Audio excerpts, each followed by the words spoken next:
जातीय जनगणना पर भाजपा नेता जटाशंकर आत्रेय ने बिहार सरकार को घेरते हुए कहा, राजनीतिक रोटी सेंकने के लिए जनता को कर रहे गुमराह सरकार इस दौरान पिछड़े इलाकों का विकास करना चाहिए। रीगा विधानसभा क्षेत्र के सुप्पी को अनुमंडल बनाया जाए ताकि पिछड़े क्षेत्र का विकास हो सके। आरक्षण को लेकर बोले, बाबा साहेब के कथन को तोड़ मरोड़ कर पेश किया जा रहा है। आज बिहार में सबसे ज़्यादा एक बात की चर्चा हो रही है जिसका नाम है जाति गणना, यानी कि बिहार में कौन सी जातियां कितनी हैं ये सरकार जानना चाहती है। उनका कहना है कि उसी के अनुसार हम उनके लिए सुख सुविधा की व्यवस्था करेंगे। आरक्षण देना होगा तो किसका कितना प्रतिशत होगा ये समझ में आएगा, और उससे भी बड़ी बात यह है कि उसको ये पता चलेगा कि आगे की चुनावी राजनीति में किस जाति की क्या भूमिका हो सकती है। यही नहीं, किस क्षेत्र विशेष में कौन सी जातियां कितनी हैं, ये सब अजीब है। इसके लिए इसके विरुद्ध कई लोगों ने जनहित याचिका भी दायर की कि ये गलत है, ये जातियों के बीच और दरार बढ़ाने का काम होगा इससे। इसके लिए जनहित याचिका दायर की गई, लेकिन उसको भी रद्द कर दिया गया और आगे चल करके ये लगातार ये गणना चल रही है। मेरा इन सब चीज़ों से भिन्न कुछ और कहना है। मेरा तो कहना ये है कि ये जाति गणना में पहला शब्द आता है जाति। जाति क्या है? और दूसरा है गणना। गणना का अर्थ होता है गिनती करना, जोड़ना, हाँ, बताना कि कुल संख्या क्या है। तो पहला शब्द है जाति। हम जाति के बारे में बताना चाहते हैं कि जाति किसकी, कौन सी जाति, किस जाति की ये गणना करना चाहते हैं। मेरे हिसाब से शब्दकोशों के अनुसार, हमारे धर्मशास्त्रों के अनुसार जाति का अर्थ होता है कि जिन लोगों का जन्म एक समान हुआ है, वे सारे के सारे पूरे संसार में वो जितने लोग हैं या जितने पशु हैं या पक्षी हैं या जलचर हैं, जल में रहने वाले, वो सारे के सारे एक जाति के होते हैं। जैसे संसार में रहने वाले जितने मनुष्य हैं उन्हें मैन कहिए, उन्हें आप आदमी कहिए, मनुष्य कहिए, या किसी भाषा में कुछ और कहिए, ये सारे के सारे एक जाति से आते हैं। फिर ये कैसी जाति गणना, ये हमको बहुत हंसी आती है कि जो मूल अर्थ है, जो सही में जाति का अर्थ है, उसको ये लोग क्यों बदल रहे हैं। ये तो मूर्खता की पराकाष्ठा है, अजीब है। जैसे गधा की एक जाति है, मनुष्य की एक जाति है, आम की एक जाति है, फिर उसमें प्रजातियां अलग अलग हो सकती है, होती भी है। जैसे लहू लहू है, उसके 4 समूह होते हैं, मगर लहू तो लहू है, चावल चावल है, आम आम है, दाल दाल है। उसके प्रकार कितने भी हो सकते हैं, मगर उसकी जाति एक है। गधे की जाति गधा, घोड़े की जाति घोड़ा, कुत्ते की जाति कुत्ता, अब उसमें नस्ल अलग अलग है। तो उसी तरह ये सारे के सारे मनुष्य एक जाति से आते हैं। वे चीन के हो, वे अरब देशों के हो, वो अमेरिका के हो, या वो जापान के हो, वो सारे के सारे 2 पाए हैं, 2 पाया यानी 2 पैरों पर चलने वाले, और सारे के सारे मनुष्य हैं। उनके रंग अलग अलग हैं, रूप अलग अलग हैं, भाषा अलग है, उनकी सोच, उनकी सभ्यता, उनका रहन सहन, ये सब अलग अलग है, मगर वे सारे के सारे एक जाति के हैं। मैं आपको उदाहरण से समझाना चाहूँगा। आइए आप अपने बिहार में, और बिहार में देखिए, जाति गणना करने वालों से मैंने पूछा कि तुम मुझसे जाति जानना चाहते हो, तुम बताओ कि तुम्हारे जाति का क्या मतलब है। तो उसने कहा कि आप यादव हैं। मैंने कहा नहीं। अच्छा, तो आप तेली हैं। मैंने कहा बिल्कुल नहीं। तो यादव नहीं है, तेली नहीं है, तो आप ब्राह्मण होंगे। हम कहे बिल्कुल नहीं। तो आप कौन हैं? मैंने कहा मैं एक मनुष्य हूँ, तुम्हें दिखता नहीं। जाति देखकर समझ ली जाती है कि उसकी जाति क्या है। जाति पूछने का तो विषय नहीं है, पूछा तो जाता है परिचय, कि नाम क्या है, पिता का नाम क्या है, घर कहाँ है, क्या करते हो, कहाँ जा रहे हो, ये सब पूछा जाता है। मगर जाति तो देख के पता चल जाती है कि जाति उसकी क्या है। कोई गधे से पूछता है कि गधे हो, कुत्ता से कोई पूछता है कि कुत्ता हो। मेरे भाई मेरी बात समझिए, आपने अभी पूछा है कि आप यादव हैं क्या? तो सुनिए, ये जो आपने 3 प्रकार से हमसे सवाल किया है, तीनों के 3 अर्थ हैं और तीनों को आप एक जाति से उसका अर्थ लेते हैं, ये बिल्कुल गलत है। जैसे अगर किसी को आप ब्राह्मण कहते हैं इन दिनों, उसका ये मतलब है कि कभी जो ब्रह्म को जान गया था, ब्रह्म ज्ञान जिसे हो गया था, वे ब्राह्मण कहे जाते थे।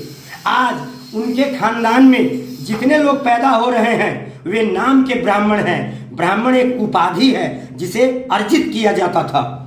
जैसे आज लोग डिग्री अर्जित करते हैं, स्नातक, स्नातकोत्तर, प्रवेशिका, अभियंत्रण की, उसके बाद लोग अनेक तरह की डिग्रियां आजकल हासिल करते हैं। उससे उनकी योग्यता पूछी जाती है तो बताते हैं। उसी तरह ब्राह्मण एक योग्यता का प्रदर्शन करता था कि ये व्यक्ति जो है ब्रह्म को जान गया है।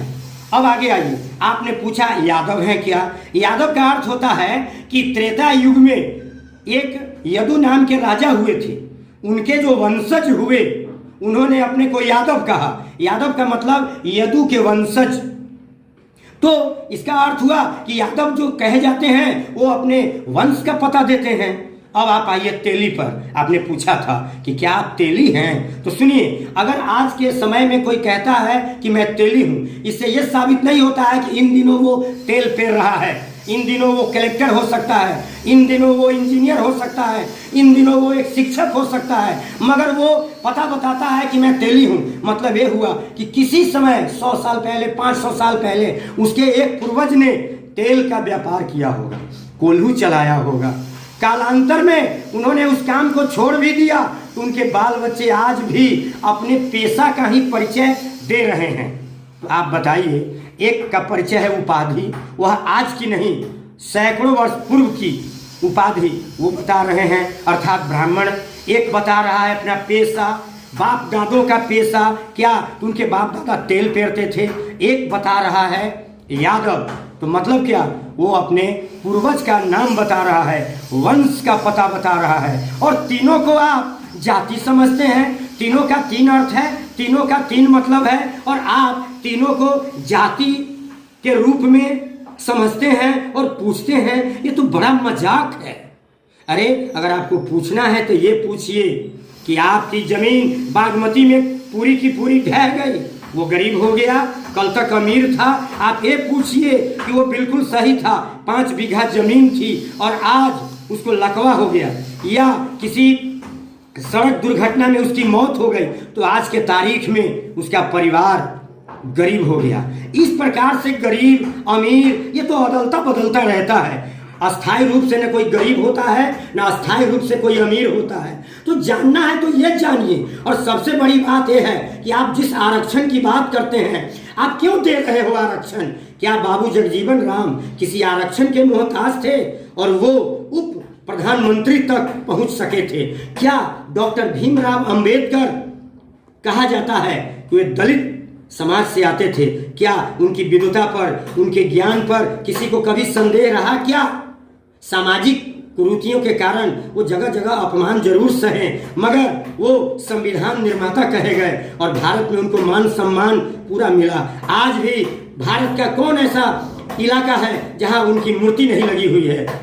तो किसी का ज्ञान किसी आरक्षण का मोहताज नहीं हो सकता। मैं तो ये कहूंगा कि सही मायनों में ये प्रजातंत्र उस दिन आ सकता है जिस दिन यहाँ पर सुदूर उत्तर और दक्षिण के इलाकों से लेकर हमारी राजधानी दिल्ली तक के लोगों को एक समान अवसर मिले बढ़ने का, पढ़ने का, सामान खरीदने का, बोलने का, कुछ करने का। मगर ऐसा नहीं है।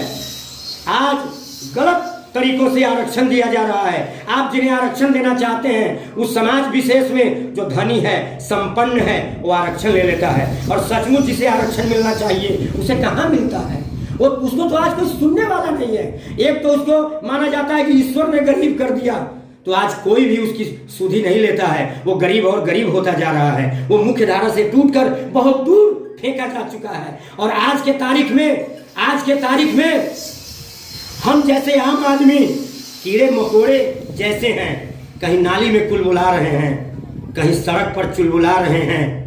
कहां पर कब मार दिए जाएंगे कौन देखने और पूछने वाला है?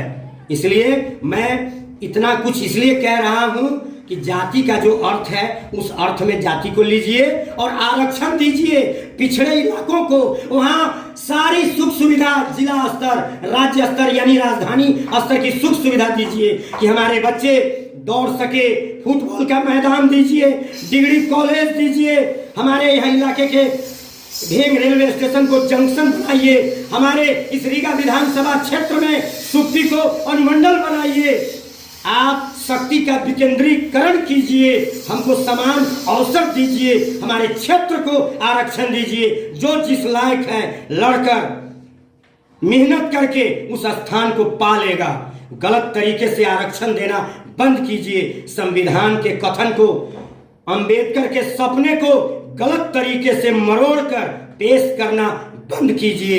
आने वाले दिनों में ऐसा समय आ रहा है कि इन गलतियों की सजा आपको मिलेगी और जनहित याचिका दायर करके हम आपको नंगा करेंगे कि आप जैसे मूर्ख चपाट पहुंच रहे हैं गलत तरीकों से जीतकर विधायक और सांसद बनकर और वहां जाकर गलत तरीकों से लोगों को इस्तेमाल कर रहे हैं। इसलिए वो समय आ गया है कि आजादी की लड़ाई के लिए चौथी क्रांति आने वाली है। पहली क्रांति 1857 में हुई थी, दूसरी क्रांति 1947 में हुई थी, तीसरी क्रांति 1975 में हुई थी और चौथी क्रांति का आगाज होने लगा है। आ रहा है समय 1900 नहीं बल्कि 2024 में पूरे भारत में इस क्रांति को आप देख सकेंगे।